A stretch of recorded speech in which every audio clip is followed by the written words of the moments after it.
see something over here that, if it's whole, it's very possibly the oldest bottle that I've ever found. Can I see that? Oh, I can watch this. Behold, behold.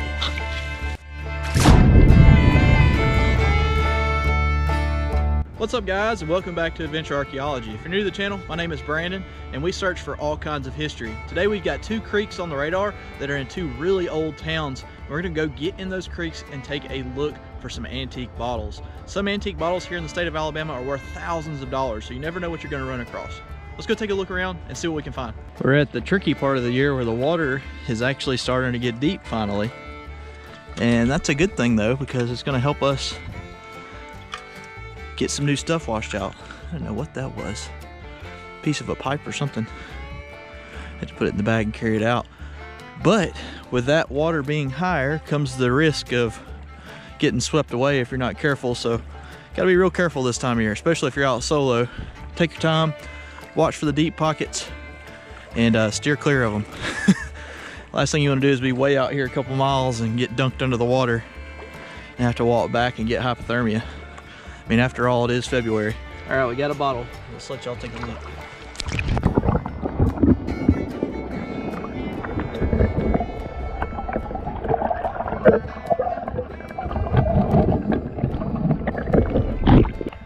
Sadly, it is slick. Got a little lip chip. We'll get it out of the water though. All right, we got another one. This looks like it's gonna be embossed. Oh, that water's cold. It is. That's a Chamberlain's. That's not a bad little find. Seems to be a lot of new stuff washed out. Maybe I'll get on a hutch today. That's all right. I'll take these little ones too, though. Look at that. Oh man, that'd have been really nice if that had been whole. Nice turn of the century pottery. Been a little water canister of some kind. There's a bottom to a bottle. Looks like that may have been an old beer. I make these little piles everywhere I walk, and then on the way back I grab as much as I can. There's no reason to carry it down creek and then back up creek though, because then you're just carrying a ton of weight. Oh, what is that over there?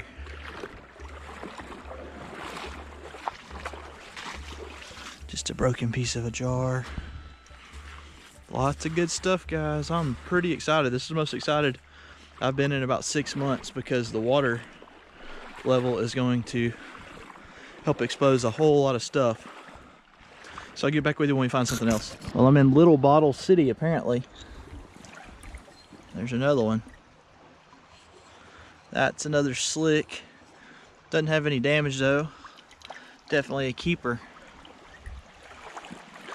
I actually think there was an old house place right along the bank of this creek right here, and that's why there's so much household trash along with other bottles. So as long as I'm finding bottles though, I'm happy. There's been many a day that I'll walk the whole creek someplace and not find anything, so I'll take it. You can really tell how high the water got when you look at the trees that are hanging over and see all the leaves and stuff kind of stuck in the top of them. Lots and lots of stuff has been washed down through here over the last couple of days though, without a doubt. This is the kind of rain that you need to find a jug. So if we're gonna find a jug, today will be that day. But it also is extremely tough on the big items like jugs, because they're tumbling on down through here, hitting everything on their way down the creek. So it's really a 1 in a million shot to find a jug. I've been fortunate enough to find one jug, but I've never found more than that. Right now I'm trying to decide where the easiest spot to cross is. This kind of looks deep and swift right here. And the last thing, like I said, is that I want to do is get swept down through here with my waders on. Looks like it actually shallowed it up right here too, which means that the bottom has moved a ton. And it has. Right here it was actually almost up to my neck back during the summertime. So that much dirt has washed down through here to fill the bottom of the creek in. And hopefully it uncovered a whole lot of bottles. A bottle right here, I can tell that it's broken. Oh, broken right in half. Let's see what it was though.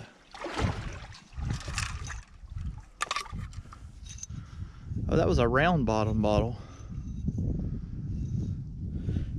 Nothing embossed on it, sadly. But I don't remember seeing that in the past. So it's still fresh glass. Dang, it's broken, but it's sitting there pretty. Let's see what it is.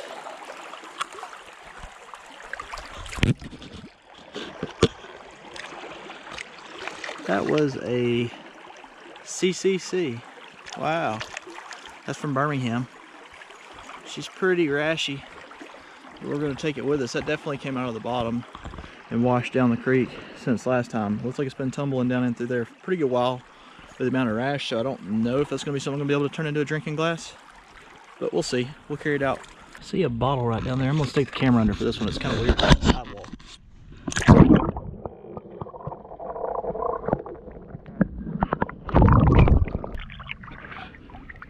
Top's gone. Got some little snails on there.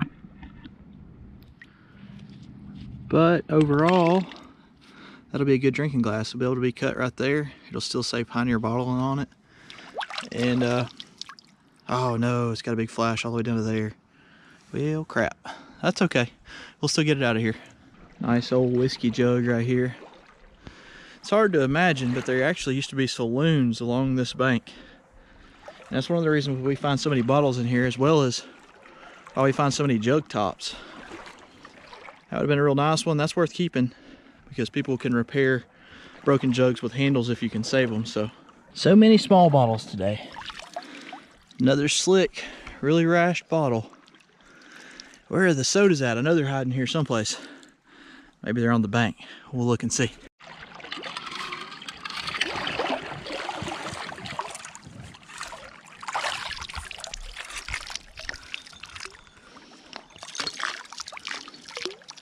Another slick.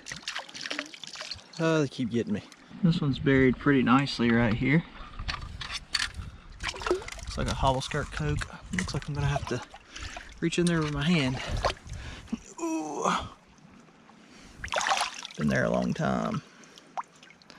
Sadly, it's just a Pat D from Birmingham with a sheared lip. You never know though, they look just like a 1915. Just picked this one up. This one's actually pretty nice. It says property of Knee High Bottling Company, and then on the bottom it says Birmingham, Alabama. You don't find these very often. Up here at the top it says TPIP, I guess, and a nice little shield.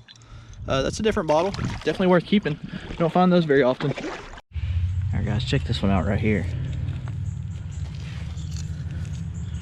Oh yeah. Nice big Capidine. Does have a screw slash press top, so that's probably 30s, but we'll take that without a doubt. I don't know that I've ever seen that variant. That's pretty cool. Let's keep going. All right, here's a Coke bottle. Don't know how old it is yet.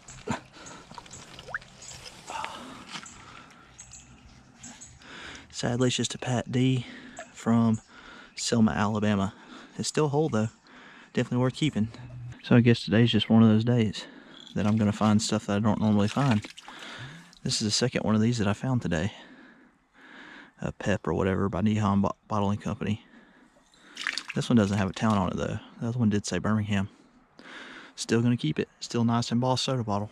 Just picked up that nice cork top med. And check out that teapot. Let's see if I can get it up. Oh man, that's pretty cool. Nice and old. You can see the age cracks in it. Sadly, the handle's gone. That's probably still worth keeping though. That's pretty neat. Definitely turn of the century. Let's see what this one is right here. Looks like that would have been nice and old too. Starting to get into the good stuff. I just picked up two nice ones. That's a Webb's Standard, let's see, flavor extract. It's in good shape. And then right behind it, I picked up this Dr. King's New Discoveries for Consumption.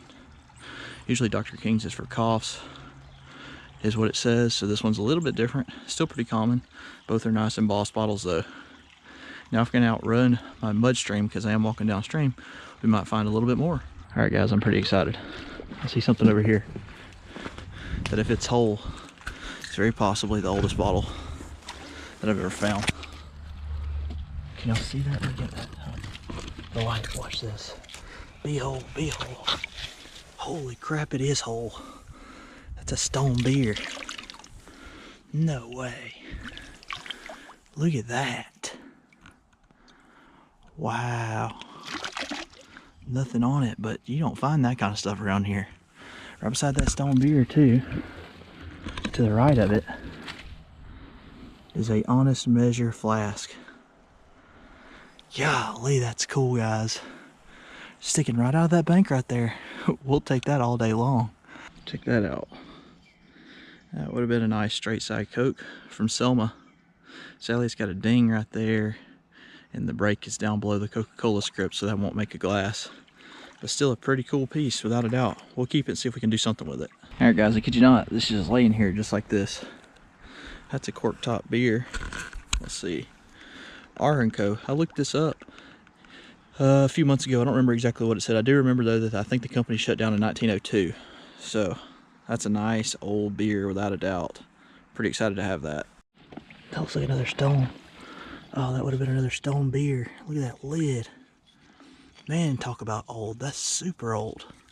That's crazy. So I don't know if y'all figured this out yet about me, but sometimes I pull out bottles and I don't act super excited, but I am. The reason I don't act excited is because I'm so ready to film it and then put my camera up to keep looking because I think there may be more. So I hurried up, rushed, pulled this out, and I didn't explain to y'all really the historical significance of this particular bottle. This bottle is probably the oldest bottle that I've ever found to date. It is considered a stone ginger beer, and these were used all the way from the 1830s into I think the 1880s, so it could be anywhere in between that time period. Judging by the lip at the top, I'm thinking that this is in the 1860 to 1880 range, and I'm pretty excited to have this bottle. I don't know a ton about them because I don't find them. It's one of those things where I don't do research on something until I find it usually, and that's how I know a lot about what I particularly find around here, is because I find it, then I do the research. So this bottle right here is something I'm gonna have to learn about. I'm excited to have it, and it's pretty cool to go out today with low expectations and to come out with the oldest bottle to date that I've ever found. All in all, I'd say we had a pretty good day, guys. Got my oldest bottle ever.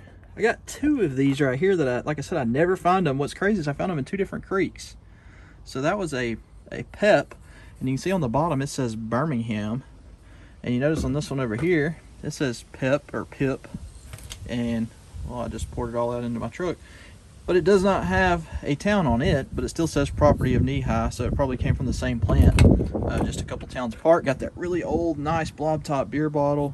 Not really blob top, cork top. Got the press top Capudine. We got a nice Chamberlain's Med. We got that Web Standard extract, the Dr. King's for consumption. We got two slicks that we pulled out, something that I may be able to turn into a drinking glass. It's rashed pretty heavy, we'll have to see. And another one of these weird rocks that I am now thinking is probably a fire brick that has just been completely eroded. At first I did think that it was Native American, but considering I'm finding more than one, I really doubt it. I don't know, let me know in the comments below what you think. Well guys, hope y'all enjoyed the video today. If you did, be sure that you're subscribed, and we'll catch you guys in next week's episode.